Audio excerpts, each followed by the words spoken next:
COVID policies. For more on this dispute, we're joined by Jonathan Kao. He's the Managing Director for Greater China at BDC Travel.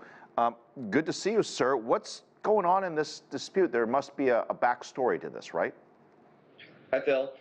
Yes, so continuously for the past 2 years since the pandemic, U.S. and China have been in this situation, a tit-for-tat situation for the last 2 years. So basically, what started is China's circuit breaker policy regarding COVID coming inbound from flights from the U.S. So they have, according to the circuit breaker policies, 4% of onboard passengers having COVID, they'll suspend the flight.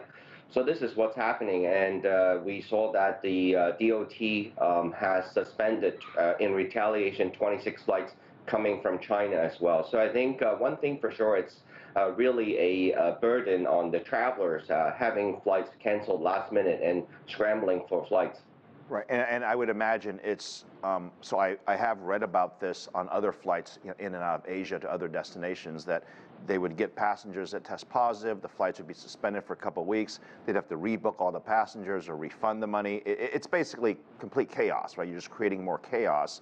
But from China's perspective, if they say they want a zero policy and they want, the people to come in there that all test negative, is there a middle ground? Could the airlines test the passengers before they get on the flight? But I suppose that U.S. airlines probably don't want to go down that rabbit hole. Yeah, so I think some of the foreign carriers are not doing that as proactively as the China government wanted. So I think there needs to be a middle ground, but we are seeing actually some signs of relaxation on the rules as well. So recently, the new forms when you fill out entering China and leaving China, the China government has already scrapped all the information about NAT test and the infection status and vaccination date. So we're seeing signs of mixed results. So China definitely is not giving up the zero COVID strategy anytime soon. Yeah. So okay. So as an example, let's say our studio director here, Ron, he flies to China, okay, on a U.S. airline or a Chinese airline. He lands and he tests positive. What happens to him?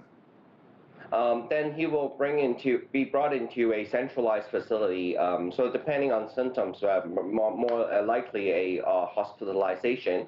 And once he's tested negative again, he will then be transferred to a hotel or a quarantine facility for more observation. And then probably, if everything is negative, then it's a 7 + 3 days quarantine, and before he or she can get back into the public, I guess. Right. So basically, his vacation is ruined. And so I'm going to look at now from the U.S. airlines perspective, and quite frankly, the traveler's perspective is nobody's going to want to travel under that environment, because there are people out there who are positive that don't show symptoms that they may or may not know. I suppose they could pre-test ahead of time, but what does that happy medium look like to you? I know things are loosening up, but let's push forward 30 to 60 days from now. There's got to be a happy medium, because nobody wants to travel under that environment.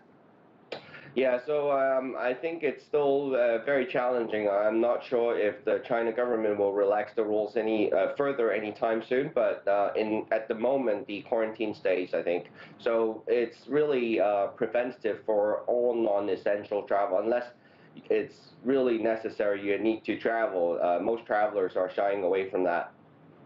So how about 2023? Because at least there's the trend that in Beijing or in China that they are beginning to relax some of the policies. And I know the zero COVID is controversial, or in some cases even political, but let's put that aside for just a moment. From a structural standpoint, it is very hard to have business meetings, let alone vacations, if that's going to be the case for the next 100 years. So something, to me, seems to have to give here.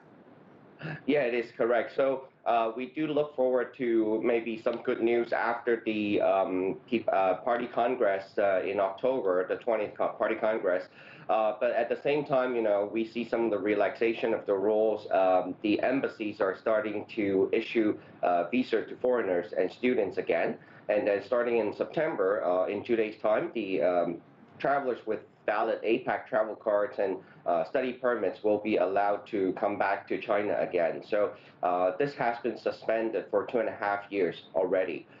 So I think we are hopeful. We do see that the international may return probably later this year or early next year. But I think it will be pretty happy to see a 30% recovery compared to 2019 level. The airlines are impacted. We talked about the U.S. airlines. There's 4 other Chinese carriers impacted, but there are also dozens and dozens of other carriers going in and out of Europe, China, the Middle East. I mean, there are a ton of flights going in and out that have all been affected by this. Doesn't the International Airline Association, can't they negotiate with Beijing? Or maybe the flip side of that question is, what does Beijing want as a ideal solution to this? Yeah, so I think at the moment, continuously, it's to uphold the zero COVID strategy. So the government, China authorities are really looking for the airlines support to help test or ensure that all their passengers are free of COVID before they travel. So I think it's challenging for international carriers as they see that it is sort of out of their hand. It's very difficult for them to control or test or do mandatory tests on the passengers, as even in the U.S. and some of the other countries, masks are no longer required. So I think there is definitely a dilemma there and a separation of opinion. Well, look, I know a lot of friends that miss going to China. I would in fact go. I would be happy to take a pre-test if that's what it took to go, or what they call a home test. So maybe that's a possibility down the road. Jonathan, we hope to have you back for a more positive update down the road, but really appreciate the time on this very important topic. Thank you, Philip. All right.